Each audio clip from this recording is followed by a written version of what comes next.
गजेंद्र मोक्ष कथा। भगवान श्री कृष्ण ने भागवत पुराण में कहा है, जो मनुष्य इसका पाठ करेगा उसके लिए कुछ भी असंभव नहीं होगा, वो मुझे अवश्य ही प्राप्त करेगा। इस कथा में करुण रस और भक्ति रस का समन्वय है। यह कथा श्रीमद् भागवत पुराण के 8वें स्कंद के दूसरे, तीसरे व चौथे अध्याय में वर्णित है। इस स्तवन का पाठ ब्रह्म मुहूर्त में भगवान श्री हरि के सामने या कहीं पर भी भावपूर्वक किया जाता है। इसका निरंतर पाठ करने से मनुष्य सब पापों से मुक्त होकर अंत में वैकुंठ धाम को जाता है। मृत्यु के बाद भी उसे कभी भी नरक में नहीं जाना होता, ऐसा स्वयं भगवान का वचन है। भगवान विष्णु अपने भक्तों को जरा भी कष्ट में नहीं देख पाते हैं। यही गजेंद्र मोक्ष की कथा हमें बताती है।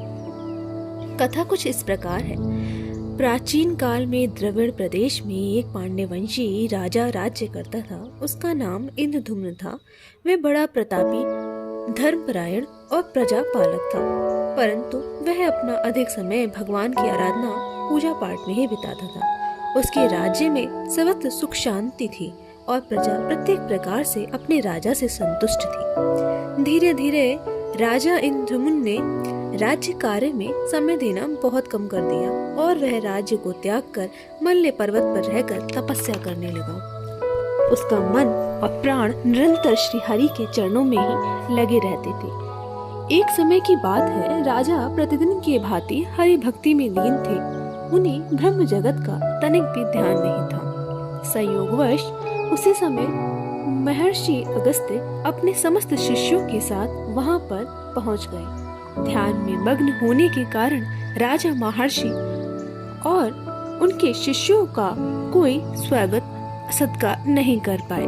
राजा के इस व्यवहार से ऋषि क्रोधित हो गए और उन्होंने राजा को श्राप देकर कहा, हे राजा, तुमने गुरुजनों से कोई शिक्षा ग्रहण नहीं की है और अभिमानवश अपने राज धर्म को छोड़कर मनमानी कर रहे हो। तुमने हाथी के समान जड़ बुद्धि का अनुसरण किया है, ऋषियों का अपमान किया है, इसलिए तुम्हें हाथी की योनि प्राप्त हो। और महर्षि राजा को शाप देकर चले जाते हैं। अतः महर्षि के शाप से राजा गज अर्थात हाथी के रूप में परिवर्तित हो जाता है।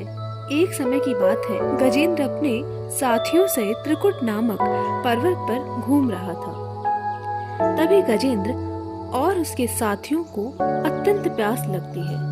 तभी वह सब सरोवर के तट पर अपनी प्यास बुझाने के लिए पहुंच जाते हैं। गजेंद्र अपने साथियों सहित जैसे ही तालाब में प्रवेश करता है, अचानक कहीं से मगरमच्छ आकर गजेंद्र का पैर पकड़ लेता है। गजेंद्र अपने पैर को छुड़ाने की बहुत कोशिश करता है, परंतु वह अपने कार्य में सफल नहीं हो पाता है और वह अपना पैर नहीं छुड़ा पाता है। गजेंद्र के प्राण संकट में फंस जाते हैं। उसकी शक्ति और पराक्रम अहंग चूर हो जाता है। वह पूरी तरह निराश हो जाता है।